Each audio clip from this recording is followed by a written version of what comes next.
Bana Kine, Bana Braza, Bana Mikili, Bana Ngola, Bambote Belé, c'est Yang si c'est pour ma boîte, la blonde ambitieux na maï, quand on va toujours donc appellation de contrôler. Nous avons donc là tu vas donner de métier maintenant sur ma cravate, ma chaussette, ma complet là va donner bon les lots tu que le badon toujours na ferré, moni ferré, kozanga yo respect pas ya werason, tala les lots au bungi na actualité. Parce que l'actualité parce que aux gens a respecté envers muto à façon qui oppose à l'élo faire. Alors tu es au sengana yo, tu vois mon qui on se rebête qui na ko arena ndingi zalaki batukutu au sali plete ba fanatique tu ya roluka. Kwa nini aux gens respecté pas ya relation.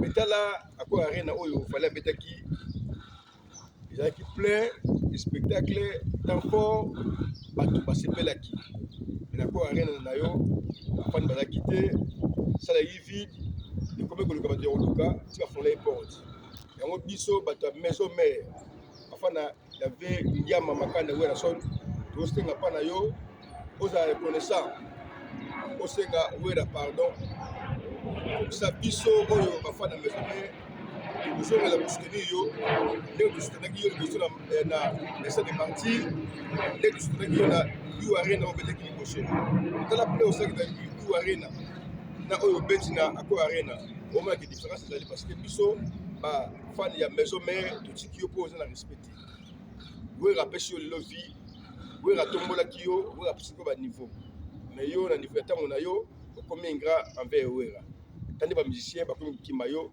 Charlie Solo Akimiyo, Ferrari pe Akimiyo. Ok, bah on dit basimaki orchestre wana. Alors biso bafani ya maison mère toujours regretter le comportement na yo. En plus pe yeba ko futa batu bien. Hôtel yo tant na maison mère, on a ba passeport, on a ba visa, on soma ba pango, on soma ba camion. Et ba musicien na yo vie ezati. Ya o monique non Watanabe donc héritier à sous le caillou na ba niveau. Donc artiste patron donc héritier sur le caillou de bas niveau, monsieur n'a bien véhiculé, monsieur n'a pas na vie bien. Et on se demande que bazuti caillou, bazuti côté pas héritier parce que yo l'idée mbimba aujourd'hui y a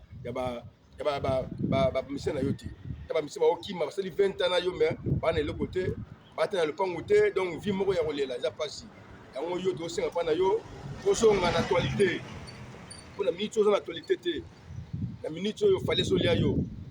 La minute yo héritier Watanabe Motatembe azokolia yo pour vendre que biso ba saper ana félicite to lingi yo te puisque yo ozana respecter pas moto asalaki yo alors biso to boyo awa na félicite to soutenir héritier Watanabe donc tout a tembe goga on va te concert awa donc le 17 mai à Cape Town et vous allez plein et donc senga na tous les fanatiques au soutenir la maison mère tout soutenir moi na biso donc héritier donc goga. Donc Watanabe a fait des concerts donc dans le 17 mai na félicite précisément à Cape Town. Tous les fanatiques sont habillés, sont donc héritiers donc Watanabe donc moi na souka ya wera son. Mais yo faire yo to senga yo songa na actualité pour actualité ati tala concert obeti donc impact ezati concert obeti au lieu que ça actualité mais monsieur ko kimayo.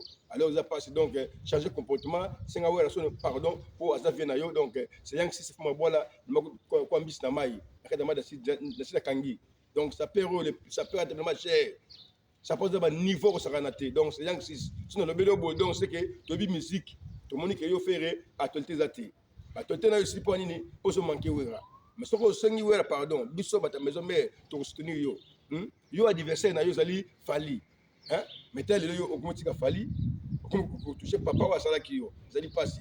Pour que nous liboso so ko tie boyo o que nous sikate ko so na nzela alors senga wera pardon biso fa na maison mère to soutenir yo hein tala fali ni va comme nango mais ça de martyr o so orina papa no wera bien mais biso fa na wera so ko to soutenir yo ko te libaya ko te fali na ça martyr so di bien na papa no wera so so fa na wera so to soutenir yo o combattre fali de tout soutenir na so de martyr mais te ma ko zanga respect c'est impoli donc diam bebele il y a un moment où tu vois qu'il faut respecter. Mais si on se dit, pardon, biso batuya, maison mère, tu soutenir yo donc yo telebaya, bête na valide on tête na cette mardi alors mi on va être c'est un système pour Mr. Mai la personne qui te pas ya Caroline Monang la personne qui te pas Baka Jafet la personne qui te pas Baka Chifela la personne qui te pas Baka Christopher la personne qui te pas Baka Ange la personne qui te pas Baka Mathieu ça c'est le fils Kutenga américain Amada City la personne qui te pas pasteur JP les acheter mon amour à Congo